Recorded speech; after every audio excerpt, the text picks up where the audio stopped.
They didn't say anything cruel. They said nothing. And nothing was worse. They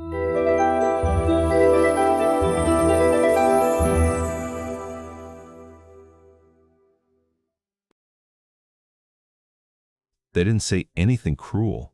They said nothing. And nothing was worse. You know the feeling. The argument that ended not with a shout but with a back turning. The message you sent that was read and never answered. The person across the table who looked at you, decided you weren't worth the effort, and went quiet. Not calm, not thoughtful, gone. The silence didn't feel like peace. It felt like punishment. And the worst part was that you couldn't point to what they did. They didn't yell. They didn't insult you. They simply stopped being present. And somehow, that was the thing that broke you. Neuroscience has an answer for why this hurts so much. Naomi Eisenberger's fMRI research at UCLA found that social exclusion activates the same brain region as physical pain. The anterior cingulate cortex fires identically for a broken bone and for being shut out by someone you love. The pain is not metaphor, it is anatomy. In this video, you're going to learn why silence hurts more than words. We'll see the mechanism, why your brain reads the absence of a response as a threat to your survival. We'll find the room where you first learned that silence meant danger. We'll name the 3 phases that every silent treatment follows. And we'll land on a single sentence, 5 seconds long, that prevents hours of the worst pain a relationship can inflict. By the end of this, you'll understand why the silent treatment is so devastating. And you'll have a tool that costs 5 seconds and changes everything. Most people think the silent treatment is just someone being cold. It's not. It is one of the most psychologically damaging things a person can do to someone they love. And the reason it works so well is that your nervous system was never built to handle it. To understand why, we need to start with what silence actually does to the brain. And it's worse than you think. The silence that screams. When someone yells at you, your body knows what to do. The threat is visible. You can respond, defend, leave. The system has a target. But when someone goes silent, the threat has no shape. There is nothing to fight, nothing to run from, and nothing to resolve. Your nervous system does not process silence as neutral. It processes silence as ambiguity. And ambiguity, to a brain that evolved scanning for danger, is the worst possible signal. A predator you can see is less frightening than one you can hear but cannot find. John Gottman studied thousands of couples over 4 decades. He found 4 behaviors that predict the end of a relationship with over 90% accuracy. He called them the 4 horsemen. Stonewalling, the act of withdrawing and going silent during conflict, was one of them. Not yelling, not criticism, silence. The reason is precise. When you yell at someone, you are still in the relationship. You are still engaged, still present, still treating them as someone worth the energy of conflict. Silence removes all of that. Silence says, you are not worth the effort of my anger. That is why the silent treatment doesn't just hurt. It terrifies, because it doesn't attack the thing you said or the thing you did. It attacks whether you exist in the relationship at all. And here is what makes it worse. You can't stop it. You can't argue your way out of it. You can't fix something when the other person has decided that your presence doesn't warrant a response. The silence is a wall you cannot climb because there are no handholds. So your body does the only thing it knows how to do when a bond is threatened and no response is available. It panics. Quietly, invisibly, and completely. But the panic is not random. It follows a very specific neurological path. And that path explains everything. Why your brain reads silence as death. This is where Naomi Eisenberger's research becomes essential. Eisenberger ran fMRI scans on subjects who were socially excluded during a simple ball-tossing game. The other players stopped throwing to them. That was all. No insult, no confrontation, just exclusion. And the brain scans showed something that changed the field. The anterior cingulate cortex, the same region that processes physical pain, lit up. The brain did not distinguish between a broken wrist and being ignored. This is what Eisenberger called the overlap hypothesis. Social pain and physical pain share neural circuitry. They are not similar experiences. They are, to the brain, the same experience. This is why John Bowlby's attachment theory matters here. Bowlby spent his career studying the bond between humans, particularly the bond formed in infancy. His central insight was that attachment is not emotional luxury, it is a survival system. An infant who loses connection with its caregiver does not feel sad, it feels endangered. Because for most of human history, disconnection from the group meant death. Your adult brain still runs on that ancient wiring. When someone you love goes silent, your attachment system does not register a moody partner. It registers a severed bond. And a severed bond, to the part of your brain that has kept humans alive for 200,000 years, is an emergency. Recent research published in Frontiers in Psychology in February 2026 confirms something clinicians had suspected. Chronic silence in relationships doesn't stay a coping mechanism. Over time, it shifts from avoidance into a maladaptive pattern that actively undermines psychological safety. The silence doesn't just pause the relationship, it rewires it. So when someone yells, your body activates and resolves. The cortisol spikes, the fight happens, and the system returns to baseline. But when someone goes silent, the cortisol spikes and stays. There is no resolution, no peak, no release. Just a low hum of threat that your body cannot turn off because the danger never declared itself. This means that silence is not the absence of conflict. Silence is conflict without an exit, and your nervous system knows the difference even when your mind doesn't. But knowing the neuroscience only explains half of why the silent treatment devastates you. The other half is older. It lives in a room you grew up in. The room you learned this in. You didn't learn to fear silence in your adult relationships. You learned it much earlier. And the room where you learned it is the reason the silent treatment works on you the way it does. If you grew up in a home where a parent withdrew when they were upset, where disappointment was expressed not through words but through absence, you learned a particular equation. Silence equals, I have lost your love. Not temporarily, completely. That equation was installed before you had the language to question it. A child's brain does not think, they need space. It thinks, the person who keeps me alive has stopped being here. For a child, that is an accurate threat assessment, and so the child adapts. Some learn to chase, filling the silence with words, saying anything to make the other person speak again. Some learn to freeze, going still and small, waiting for the silence to pass like weather. Some learn to mirror it. They go silent themselves.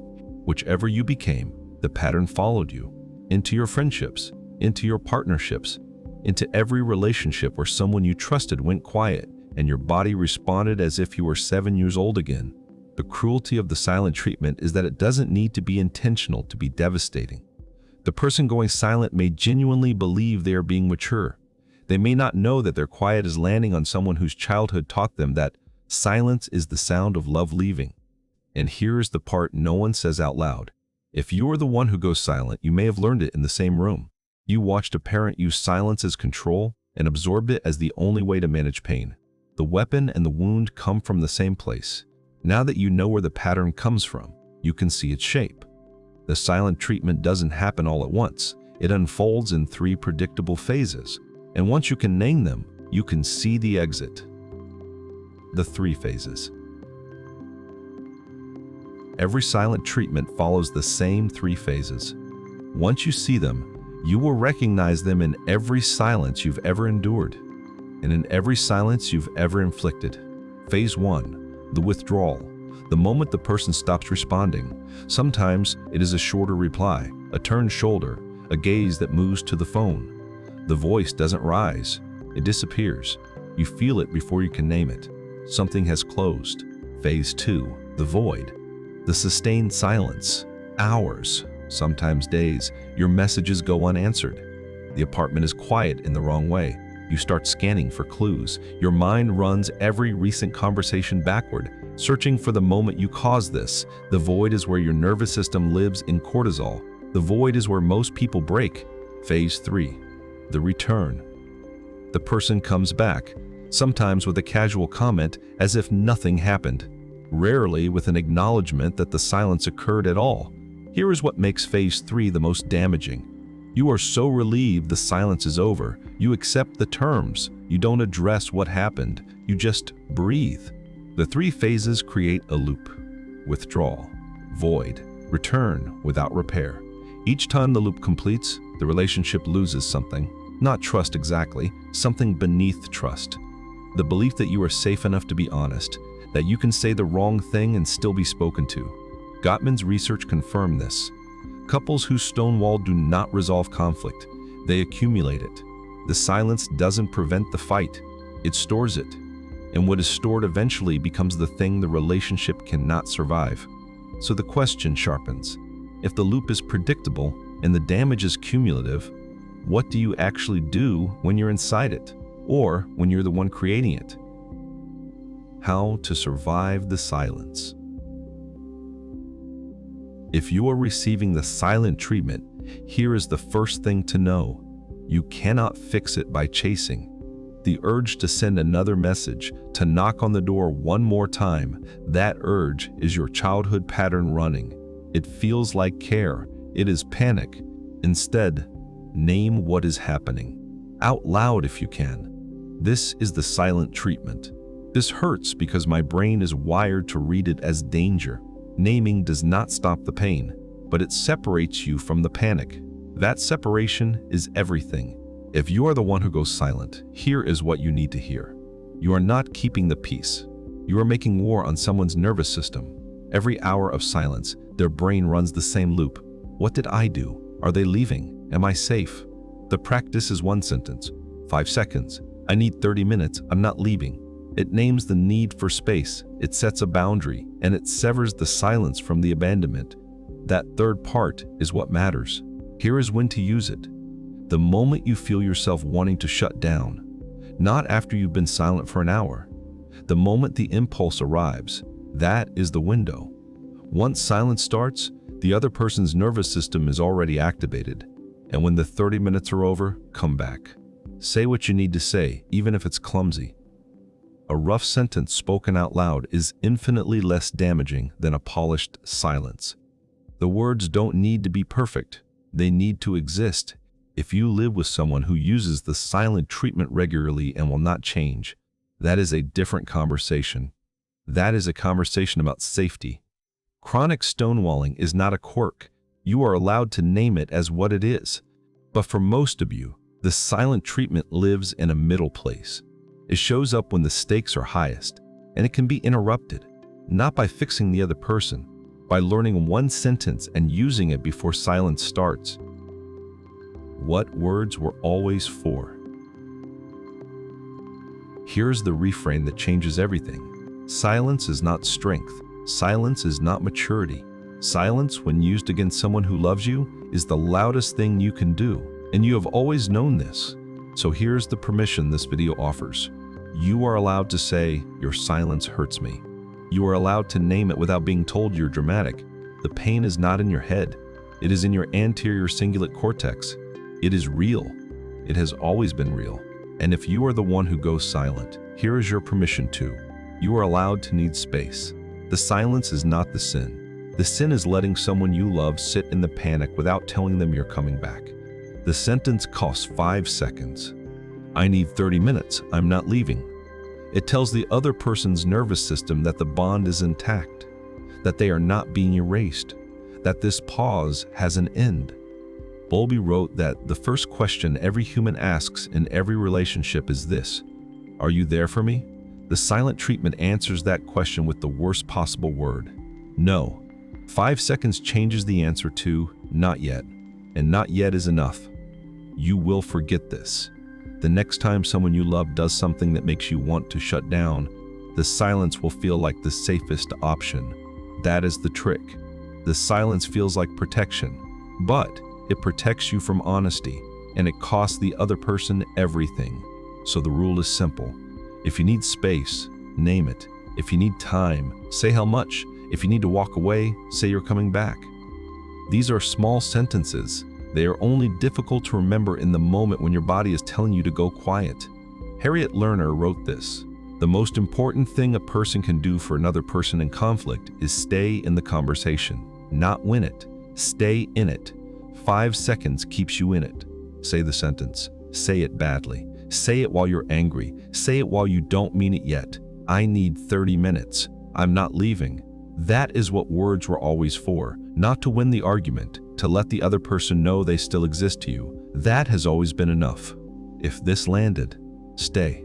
Because next we're looking at something you've never examined, the words you swallowed.